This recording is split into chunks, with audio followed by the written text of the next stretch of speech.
Hello, everyone. The clip you're about to hear is from one of our exclusive Patreon episodes on a recent horror release, and just like all of our other episodes, it might include major spoilers for said horror release, so don't listen to it if you haven't already seen it. You've officially been warned.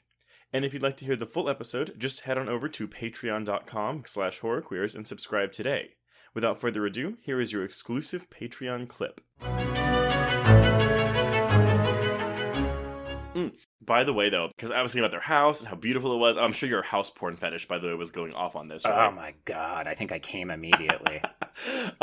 So they mentioned that he works for some kind of, like an optics company, and they name it. Apparently, in Upgrade, the name of the company that he works for, the optics company, is listed as a competitor for the one that makes the AI chip in Upgrade. Oh, really? Yeah. That's a fun little callback. So it's like a shared cinematic universe, which that's another thing too, is I love that it's a suit and we don't even need an explanation as to how he made it, what it is. It's just, it's future tech, bam, done. Literally could not have given a flying fuck about the logistics of that suit. I saw that it was cameras and I was like, yeah, you know what? It's either cameras or mirrors and it's reflecting light or refracting or whatever. Yep. Who could care? Something. Don't care. Hey, sorry, that's a complaint someone had on Bloody, was like, they didn't even explain how it worked. It was really underdeveloped. And I'm like, go fuck yourself. Go fuck yourself. Oh my god. And here's the thing.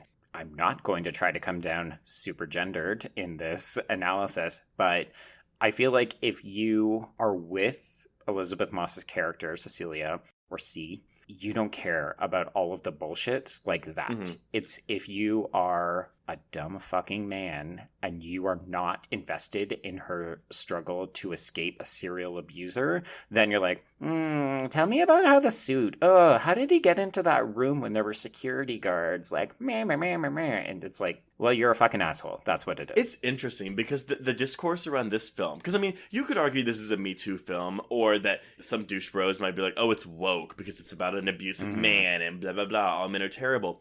I've been seeing some of that with this film, but not as much as, like, it's too slow. Whereas, like, with something like Birds of Prey, all the discourse was, it's all men are terrible, blah, blah, blah, go woke, go broke. And I'm like, I'm a little perplexed, and I'm wondering if it's because the lead of this film is a meek, shy woman who, I mean, at least in the marketing, isn't shown to really stand up for herself. Whereas in Birds of Prey, it's like, it's a bunch of badass women. So, like, the incels are behaving, or, like, reacting more strongly to that. Maybe. Unfortunately, I have seen some stuff where people have been complaining that Elizabeth Moss is not hot enough in this movie. What the fuck? Yeah, just take a moment to process that very thought. Wait. You know, she wears baggy clothes. She doesn't wear enough makeup. AKA, she doesn't look fuckable enough to some people in this movie. So is the reasoning like, why does he care so much about her? She's not even that good looking? No, it's like, why do I want to spend 2 hours looking at her? Ugh. I don't want to fuck her. Oh, I would maybe get the Scientology thing, because I'm like, it's hard to reconcile that for me, just because Scientology is, in my opinion, disgusting.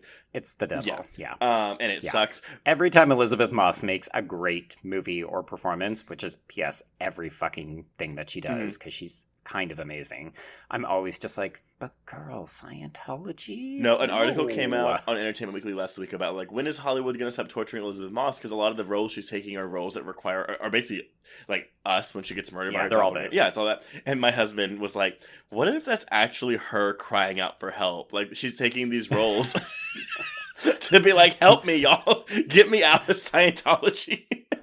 The villain in all of these movies is patriarchy, but also Scientology. Please help me. I've been booked cleaning that yacht that they send out with all of the new Scientology recruits every summer. Please. She gets like a for your consideration thing sent out to all the press people for the Oscars, and she's like, but also, here's like a post-it If you note. play it backwards, it just says, help me. Yep, that's Elizabeth Moss. We hear you, and we want to help. Yes, we love you. We want to help you. Okay, so the first act of this movie...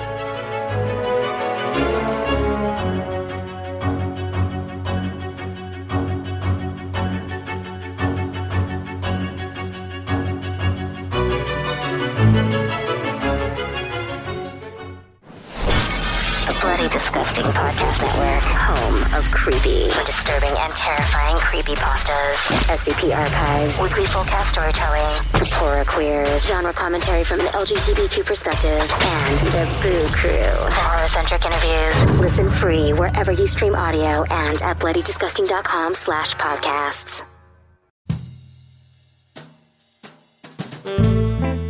Get in, losers. This is the Lady Killers, a Feminine Rage podcast. I'm Jen. I'm Sammy. I'm Rocco. And I'm May. Our podcast is a tribute to the female-identifying killers in horror and more. Each episode will feature us, your Supreme Court of female murderers, discussing our favorite lady killers, from your Julias and Jennifers to your Carries and Christines.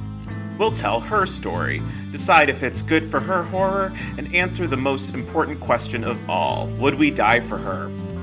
Join us on Thursdays as we pull on our sweaters, snatch our ice picks, sharpen our scissors, and honor the lady killers who live on the silver screen. No boys were harmed in the making of this podcast. Yet.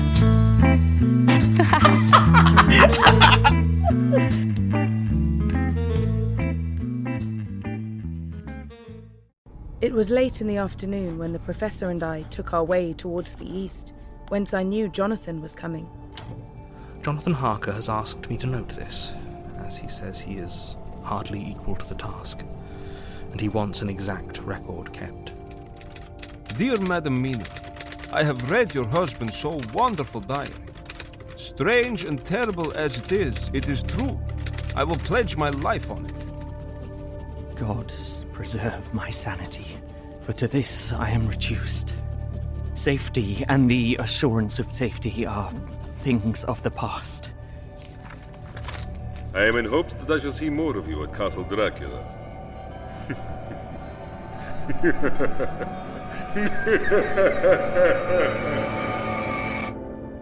Listen to Regarding Dracula wherever you listen to podcasts, or find us online at bloody.fm.